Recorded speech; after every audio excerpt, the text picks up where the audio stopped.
Recently I've been trying to think of some different videos rather than just reviews all the time, but I've not forgot my roots. We have got a new WPL on the channel today, and they are coming in clutch with a licensed Suzuki carry. So I'm just going to jump in there. This started off as a normal review, going back to my roots, and it ended with me spending probably way too much money trying to make it better, and well, you'll see what happens. This is one of their new D series models. I'm going to try and remember without looking. I think it's a D42. I was very close. It's a D14, D42. That must be another one. Yes, they already had a Suzuki K truck, although it wasn't licensed and it wasn't four-wheel drive. This one is four-wheel drive. I made a four-wheel drive one a few years back now, although mine was more of a off-road four-wheel drive, and it performed really well. I also upgraded one with a metal chassis, metal rear axle, metal wheels. I'm a big fan of them. I also made one, it's in bits now, but a really cool Hoonigan like drift thing. Didn't drift all that good. It's not four-wheel drive to be a trail truck or crawler. It's actually more in line with the real thing, because a lot of them did come four-wheel drive, and I have seen that it does slide well. So we're definitely going to make a little track in the workshop. You got your normal WPL transmitter, you got your steering rate, you got your throttle rate, you got your steering trim. It's not actually a bad controller. There's all your accessories in there to add to the body, some stickers in there, there's a charger. There's your instructions. These ones are all in Chinese. I don't know whether they are going to include English ones as well. Generally you will get an English manual as well. This is an early one. Oh hello, he's lost an eye. I'm sure that will just pop straight back in. There we go. Everything else looks okay. These are 1/10 scale. Now don't get confused with the scales of stuff. The Suzuki Carry is a tiny little thing, so it is actually to scale. You got a nice detailed interior, like we've seen. You got lights. There's your Suzuki licensing. Obviously once we got the oh actually, let's get all the stickers and trim on first. There we go, that's better. Wing mirrors on, door handles. You get stickers for the indicators, but I like to colour mine in with an orange Sharpie. Leaving the fronts clear, put the stickers on the back. I've also put the Suzuki badge on the back. Pretty sure it's meant to go on the front. Put the carry on the front, but the back just looked a little bit plain, so I've stuck it on there. Just before someone tells me you've put them on wrong. I know. So underneath, this is the four-wheel drive chassis. Front obviously slightly different to the original one. They recently brought out some Hiluxes, and it's the same affair as that. You got quite a nice design in there for the front gears. The front does have a differential. The rear is locked. That might be why it drifts so well actually. It's a good combo. Another nice little feature, you twist the wheel, open it up, and you got a little 600 milliamp hour 7.4 volt 2-cell lithium ion, which I'm going to put on charge. So you got a little 280 motor there, goes into that gearbox. I like that it's a clear case so you can see inside. Front mounted 3-wire servo, and then there's your electronics board. What I like about these is they have adjustable toe and adjustable camber. You can definitely adjust the caster on the 2-wheel drive. Not sure how easy it is on this. Front suspension's done with like a little torsion beam, torsion bar, and then the rear is leaf sprung. A nice simple design, but it works. Right. While the battery's charging, I'm going to put this all back together. We're going to get a driver. I'm going to build a track, a little bit of indoor racing. I'm going to mix it up with a bit of carpet for some grip, and then we're going to have a bit of a slippery, slidey bit, and then we'll go and see how it is outside. So here we go. Just a nice basic track. We've got a nice grippy carpet area. In fact, it goes that way around there. A little bit of a figure of 8, so it comes round here. I've left this quite wide because I want to see if it slides round on this bit, so low grip. And then we got a little jump. That started as an arrow, ended as a Christmas tree. Little jump there, basic little track, but should give it a bit of a workout. Fire alarm or something going off somewhere. I don't know if you can hear it, but it's quite annoying. Anyway, this thing, wow, it's got loads of power. So it's on the highest speed and the highest steering rate. Yes, it slides round as I thought it would. Right, we're just gonna miss the jump for the first few laps. Whoa, yeah, wow. Uh-oh, uh-oh. Right, let's get used to it. That slides so good. Whoa. Yeah. Right, let's put the steering rate and the speed down. So that's the slowest speed and the least amount of steering. Doesn't quite slide as well, but actually I think that's a better speed at the moment. Let's keep it on that speed. Put the steering rate up.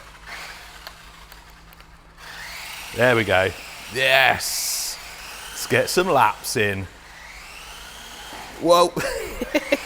Oh, this is their best yet. This is absolutely their best yet. Oh, with that throttle weight up. Look at it slide. Man. I did not think it was going to be this fun.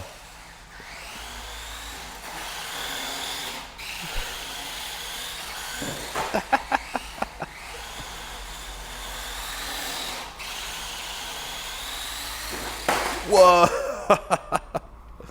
Oh, this is so much fun.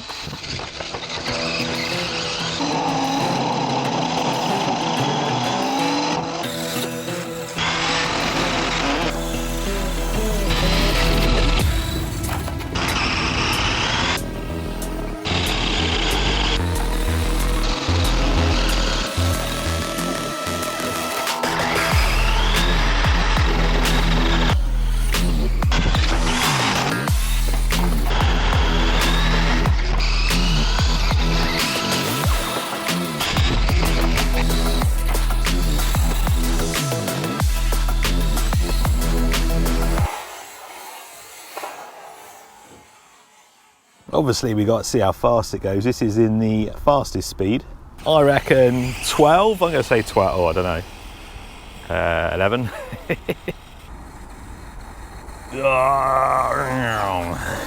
Sometimes when you slow down, it's like slams the brake on, the throttle's a little bit sensitive and you do a little endo, which is pretty cool. What did I say, 11? Or 9, close. That is fast enough though for this thing. So a little bit of off-roading. It's got some nice control actually. Obviously tyres aren't great, they're rock hard. Not a great deal of ground clearance, but with some little off-road tyres, I think this won't be too bad.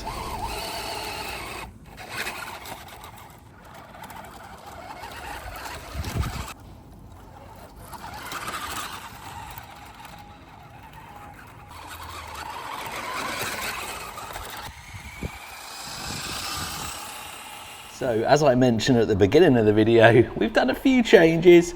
We've got some nice low down control. Look at this, look. Some really nice low down control. And then, if you really want to,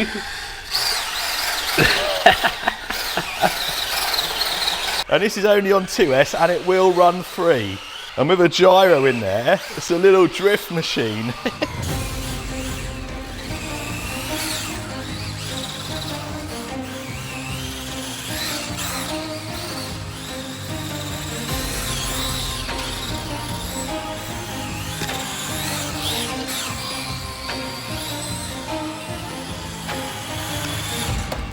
So what we got here is a Holmes Hobby Revolver, a 2200 kV brushless outrunner, and then we got a Crawlmaster V3 ESC. Completely unnecessary for this truck, but I wanted to see if I could get it to fit, and I could. All I had to do was cut the gearbox a bit. I had to heat the pinion up and remove it off the stock motor, and then just slid onto the shaft of the Holmes Hobby. Tucked it all in there, stuck a receiver on, got my Dumbo radio, and being that this is designed for a crawler, you get some really nice low down control. You can actually get it better than that, but because I wanted this to slide around and go fast, I went into the settings, I changed the ESC to more of like a conventional one with forward brake and reverse, and then I also took the drag brake off. So straight out the box, it's a very good crawler combo, and as you can see, some super control. But I wanted to be able to give it full throttle. Oh, I've just put a new gear in there because I'll show you the speed runs in a minute where it destroyed that gear, but it looks like we've done it again because I wanted to drive it normally, because straight out the box, as soon as you come off the throttle, it slams the brakes on, and I was worried I was going to damage the gearbox, but I needn't have been because, well, it's damaged it anyway. The previous gear did last a little bit longer, so I made some temporary off-road tyres. I just cut that inner wall off some 18 scale crawler tyres, slipped them over these wheels, gave it a little run off-road. With the lack of ground clearance and that open front diff, it's not designed as like a trail truck or a crawler, but this setup did give it a little bit more control. Then I took the tyre covers off and done a speed run, and we did get a little bit more speed on 2S, 11 mile an hour. It's definitely got more punch, as you saw when it was drifting around.